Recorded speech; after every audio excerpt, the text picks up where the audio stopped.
In a perfect world, every guitar pedal accessory would be affordable, it would function perfectly, it would look cool, and it would do something that makes you go, wow, I can't believe this thing is doing that. But that's not how the world works. The world isn't all polychromes and PG-14s, you know? Sometimes you have to buy things that, while necessary, just aren't that cool. So today I'm going to go over a few unsexy but necessary guitar pedal accessories. First thing we're going to talk about is the one-spot milliamp meter from Truetone.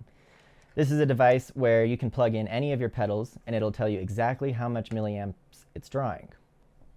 This can be helpful because if you use something like the MXR ISO brick, each output has a specific milliamp output, and you don't want to put a very low draw pedal into one of the highest slots and then end up putting a high draw pedal into a low slot. So it's good to know what your pedals are drawing.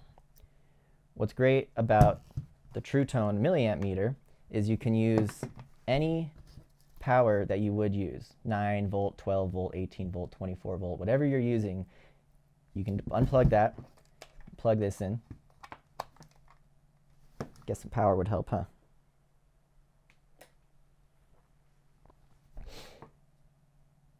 Starts up, comes with this cable. Grab your pedal, plug it in, boom. Tells you exactly how much it's drawing. I'm going to go over later why it's useful to know the exact draw of your pedals, but this is a great tool to have and great for us pedal nerds to learn exactly what our pedals are drawing. This milliamp meter does come with a built-in cable tester as well, and that's the second thing we're going to talk about. But I'm not going to use this as an example because it's sort of limited in features. What I like is the Whirlwind cable tester. This has inputs and outputs for any type of cable you can imagine. Stereo, XLR, regular instrument cable, anything. It's battery powered, so you just click it on, take a cable, one end, other end, 2 green lights, and you're good to go. There's nothing more frustrating than putting together a huge pedal board and then you flip it on and nothing happens, and you have to just start from scratch figuring out where everything's going. So if you have any cables that you're not sure about, just give them a test first. Next thing we're going to talk about are loop pedals, not looper pedals, loop pedals. What this is a pedal that has 2 individual loops in it. So let's say you have 2 pedals in your chain that you want to be able to turn on and off at the same time with 1 foot press. What you can do is you hook these pedals up, you put them into loop A or whatever, and then by bypassing this, it'll bring that loop into your signal chain, and if they're both on, they'll both be on and both be affecting your signal. So you can have 2 completely different sounds made up of 3, 4, 5 pedals in each loop, and you can switch between them on the fly without having to do a bunch of tap dancing around on all your pedals. Very useful device. I'm not saying everybody needs to go out and buy this, but if you heard what I just said and you went, oh, you can do that, this is what you need. This is a really cheap one by EX that I got off of Amazon, but they go all the way up to very expensive, feature-rich loop stations. Very useful thing to have in your arsenal. You can sort of accomplish the same thing as the loop box with an A-B pedal. This functions very similarly. You still have 2 outputs, and you can switch between them with the foot press. But the difference with this is it's designed to go to 2 separate outputs. So that might not be what everybody needs. However, let's say you happen to have an A-B pedal already, and you want to do what I was just talking about. Well, that's where something like the JHS Summing Amp comes into play. What it does is it takes both of that outputs. So you've got your A-B switch here, comes in, and you go out, A and B.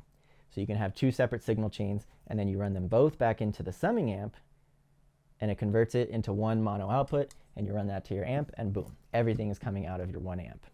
This is a little bit more of an abstract solution, but like I said, if you already had an A-B pedal and you wanted to create a loop pedal of sorts, this is something that could solve that for you. Now let's talk about some power supply solutions. So I'm going to use the MXR ISO brick again as an example. This has 10 outputs, 8 of them are 9 volt, 2 of them are 18 volt, and they have a variety of different milliamp outputs. So the first problem that you might have is you might get this, but all of your pedals are 9 volt, or 9 of them are. Maybe you only have 1 18 volt pedal, and you don't want to waste that 18 volt slot. Well, that is where Truetone again made the one spot 18 volt to 9 volt converter. What this does is you take your power cable from the 18 volt slot, put it into this guy, and then run this into your cable, and it safely converts that 18 volts down into 9 volts, so you can just add another 9-volt pedal to your supply. Very useful. These aren't the cheapest thing, but you don't really want to mess around when you're changing voltage. So, great product. The next thing you might run into is, let's say you're using up all of these slots, whether you're using the adapters or you've got some 18 volts, whatever. They're all full up, and you have one more pedal. You don't want to just have it on its own little plug. You don't want to get a second power supply. Like, surely you can make this work, right? Well, yes. Now, this is why I brought up the milliamp meter earlier. When I got this, what I quickly learned is that drive pedals don't use very much power. Here's an MXR Timmy. 4 milliamps. How about a Tumnus from Wampler? Okay, 80. So that's a lot more. 80 plus 5, for those of you that don't know, is only 85. That doesn't even equal 100 milliamps, which is the lowest output on this power supply. So what you can do in that case is use this Voodoo Labs splitter. These are like $5 on Sweetwater. And what this does is it lets you plug into one 9-volt outlet and lets you plug 2 pedals in there. Again, you want to be careful with this. You don't want to take 2 95 milliamp draw pedals and throw them onto a 100 milliamp output. That's just not going to sound great. But something like this, where they equal less than 100, put it on 100, put it on a 300, whatever, you're going to be fine. I've experimented with this a lot, and as long as you're not overloading the milliamp output, you're not going to introduce a lot of noise. And that's it. I just wanted to make this really quick video. I see a lot of people on Reddit that don't know about some of this stuff, and I hope you guys can find a use for it. I obviously don't have any affiliate links or anything. I will put some regular links to this stuff down in the description, but if you have a creator that you want to support, go use their affiliate links to buy this stuff. Have a good one, guys.